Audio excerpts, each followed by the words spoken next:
The first unveiling. The war you didn't know you were fighting. It doesn't begin with a scream, it begins with a sigh. It doesn't arrive as a command, but as a quiet, chilling withdrawal. You are in a state of constant low-grade confusion, a creeping sense of unease.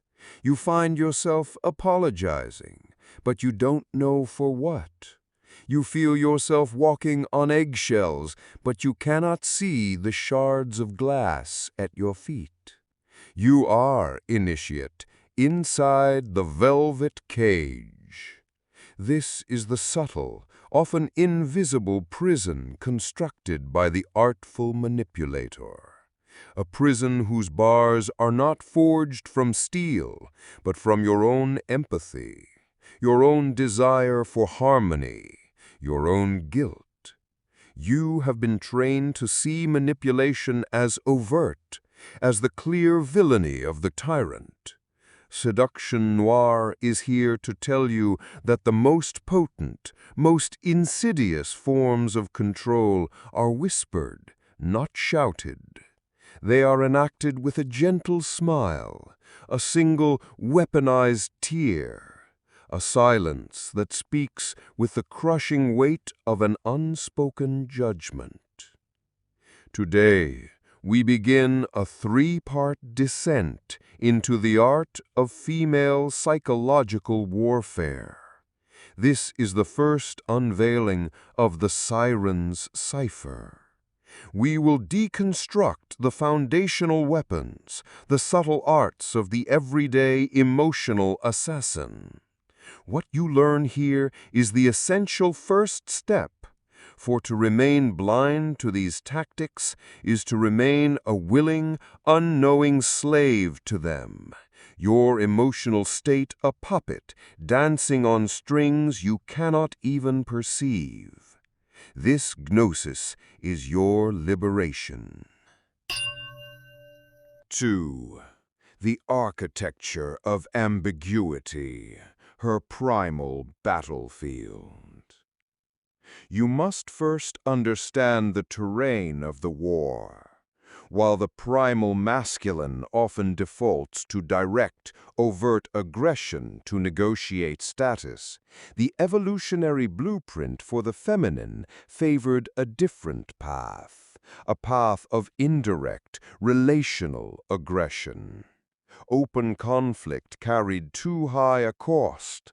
A physical wound could jeopardize her and her offspring's survival. Thus, her weapons were honed in the shadows of social dynamics. They are the arts of influence, of emotional leverage, of creating powerful effects without leaving the fingerprints of direct intent. She learned to wield ambiguity as a sword and a shield, a sigh, a cold shoulder, a backhanded compliment. These are not random emotional fluctuations. They are precision-engineered signals designed to create a state of unease, of guilt, of anxious uncertainty within you, compelling you to placate her, to seek her approval, to solve a problem she has never explicitly stated. She retains perfect, plausible deniability. What's wrong? I'm fine. While your nervous system is already in a state of high alert, desperately seeking to restore harmony. This, initiate, is her primal battlefield, the shifting, treacherous landscape of unspoken emotion and ambiguous intent. 3. The first spell, the ritual of passive aggression, the Cold War of the heart. This is the Cold War of the heart, where hostility is cloaked in the veil of passivity. It is the art of punishing you without ever raising her voice. 1. The silent treatment. This is not mere quiet. It is a deliberate, tactical withdrawal of communication. Your texts go unanswered. Your words are met with a chilling, empty void. Her silence is an oppressive atmosphere, a form of social and emotional starvation designed to trigger your primal fear of abandonment. Your anxiety spikes.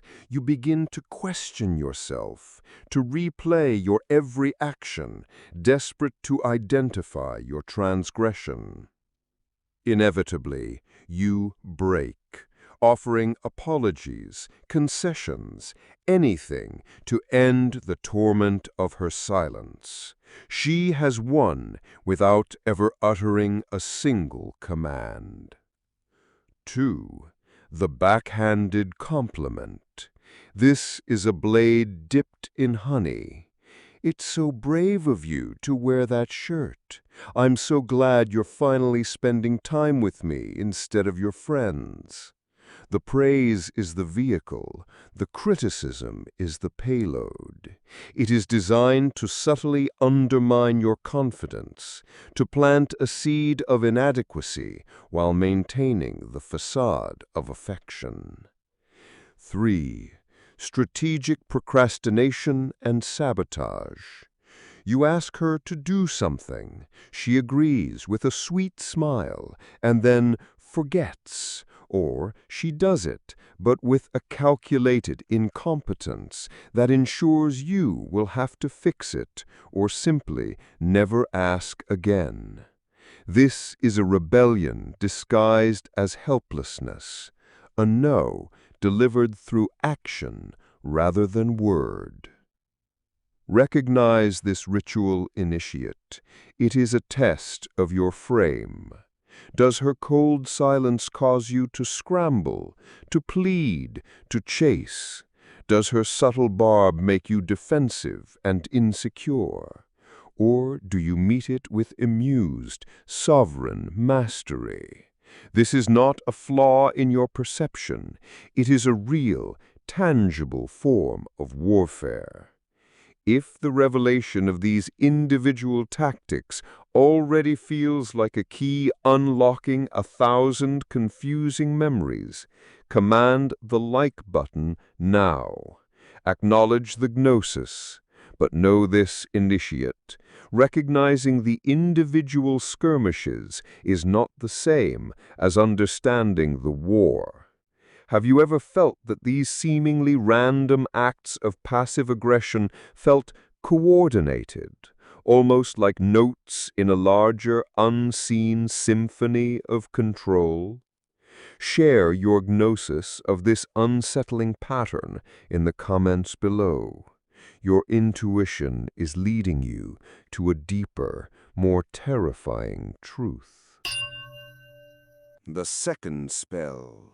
The alchemy of guilt, forging chains from your conscience. If passive aggression is the Cold War, then the alchemy of guilt is a form of insidious, soul-level sorcery. It is the art of weaponizing your own integrity, your own desire to be a good man against you. The manipulator knows that a man of conscience cannot bear the weight of causing a woman pain, and so she manufactures pain with theatrical precision. 1. The covenant of conditional love. If you really loved me, you would. This is the classic emotional blackmail. It reframes your personal boundary or differing desire as a failure of your love. Your choice is no longer about the issue at hand. It is a referendum on your devotion. To refuse is to be branded unloving. 2. The ledger of sacrifice. After all I've done for you.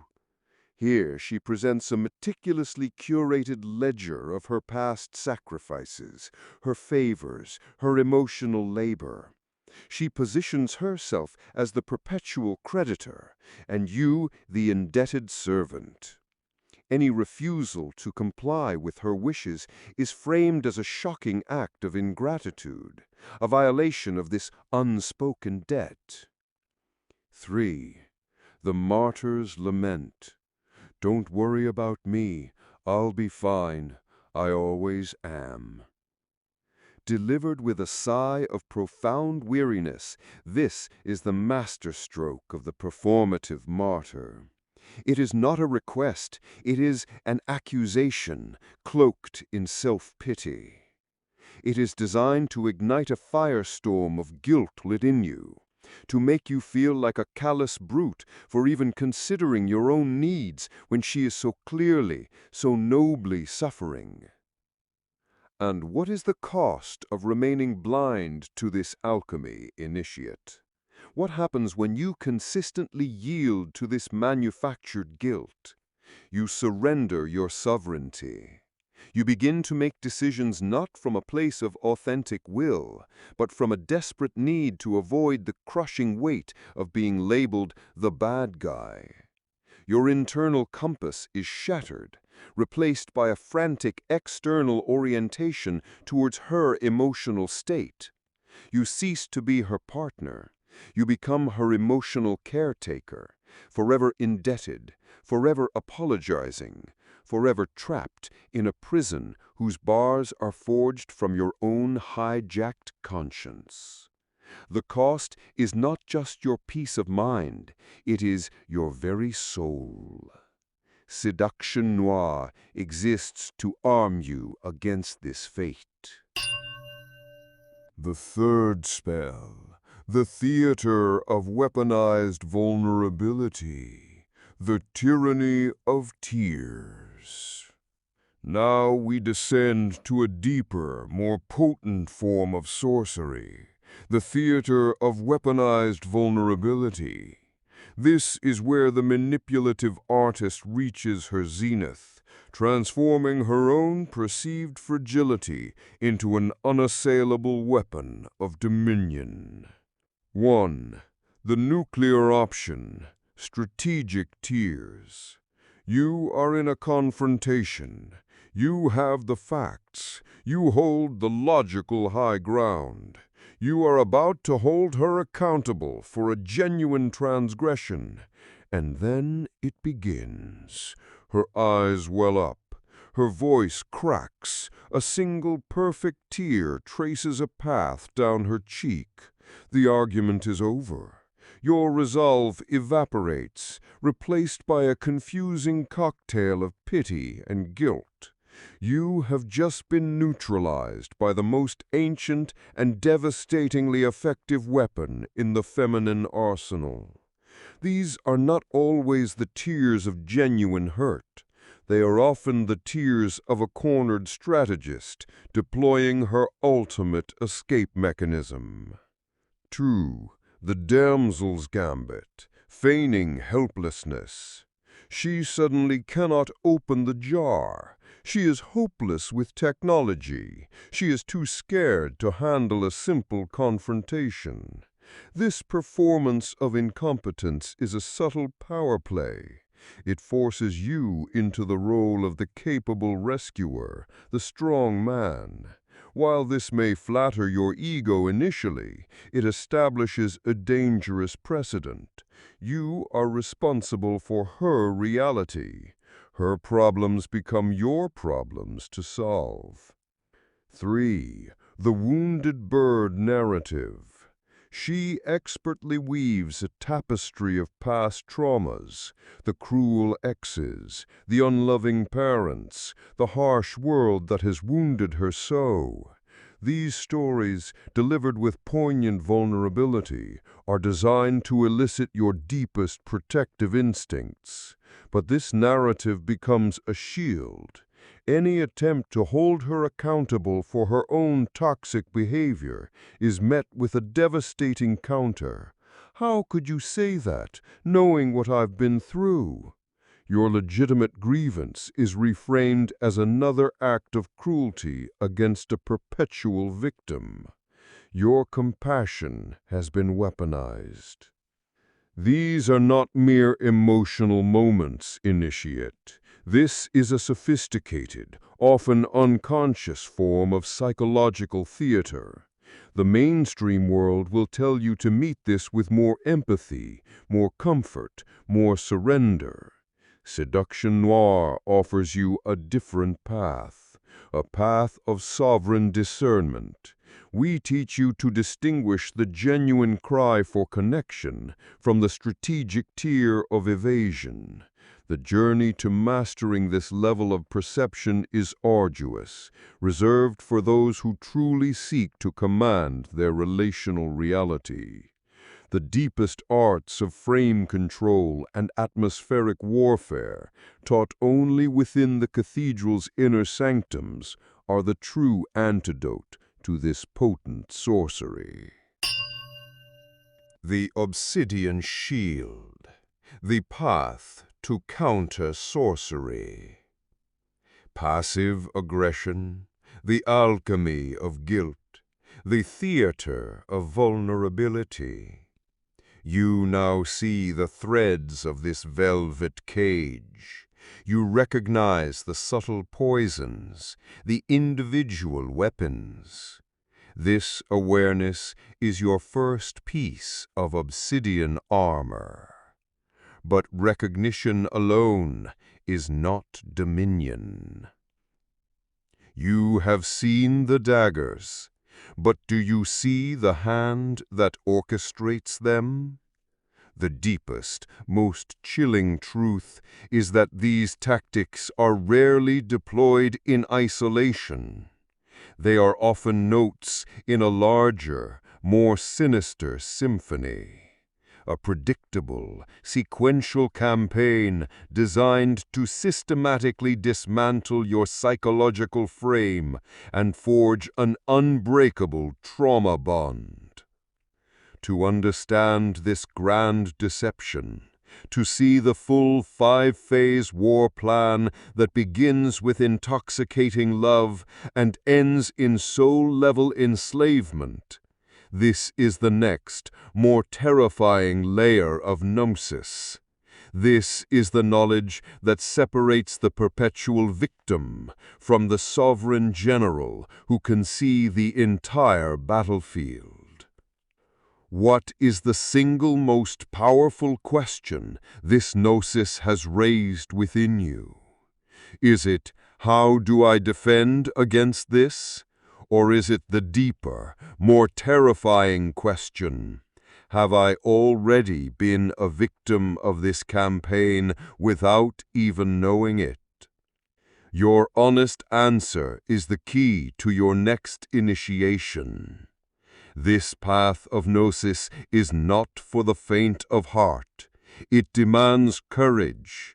Subscribe and strike the obsidian bell of unveiling now, for you will not want to miss the second critical unveiling of the Siren Cipher.